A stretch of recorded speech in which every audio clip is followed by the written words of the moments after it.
language and some other areas where things can improve a little bit. So I'll go over that with you. And then my second part of the language evaluation, I'm going to be talking about something that we don't talk about much, which is body language, the nonverbal part. So the first part is some of the good things I heard. I heard somebody say, I think it was Sherry, she said, not up to snuff. Has anybody heard that before? Not up to snuff. I've never heard of that. Never heard of that. It's actually a term that means you're not good enough. Okay, not good enough. Do people ever say up to snuff? Probably not. It's always not up to snuff. That's what I thought. And then she also said, you know, maybe she wasn't maybe she was not up to snuff, or maybe she was just complacent. I love this word, complacent. Does anybody know what complacent means? Yes. Yeah. Complacent is a great word because all of us sometimes become complacent. We become too comfortable and we stop growing and we stop pushing ourselves. So complacency, which is the noun, is something that is detrimental for us.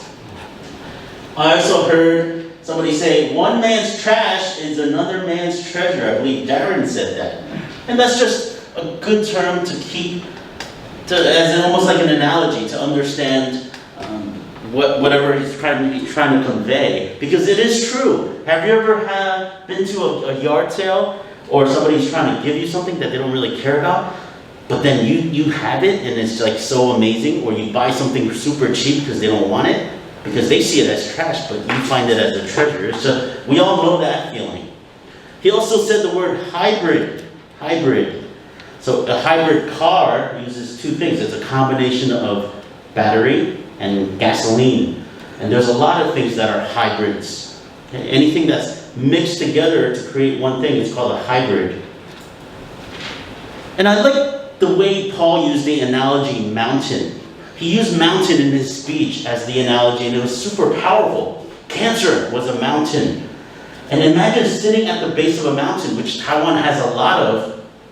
It's quite overwhelming, right? So using that as an analogy was perfect. And he used that throughout his speech. So analogies are very effective.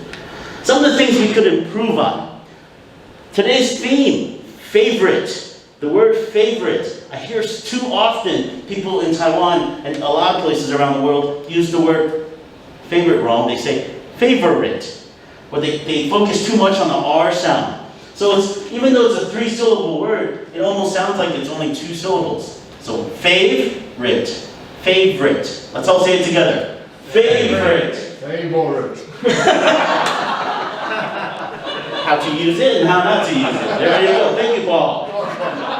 And also, somebody introduced Colleen. It's actually Colin, right? Colleen is a girl's name. It's like saying Paula. Paula over here. What do you prefer? Erica. And Erica, right? I don't want to be introduced as Erica.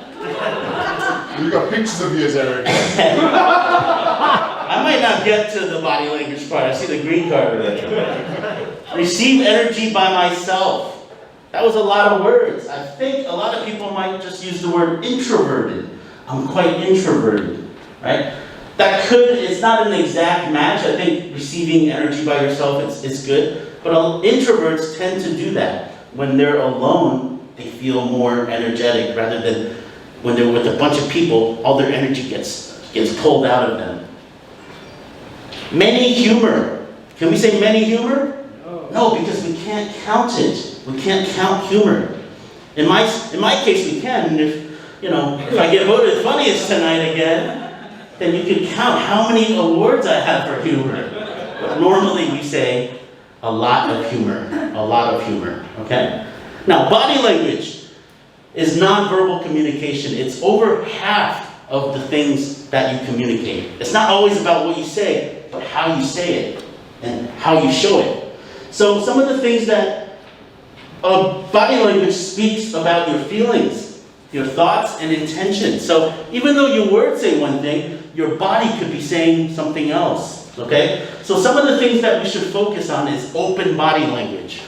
Open. We shouldn't stand up here with our hands in our pocket. We shouldn't cross. This is all closed.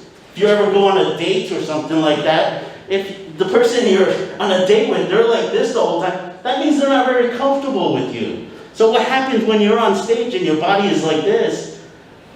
It just means that you're not very comfortable. So instead, open your body, have your feet firmly planted, don't move around all the time, right? And so you can communicate a positive image of yourself, all right? All right, that's it for the language evaluation. I wish I had more time. Back to the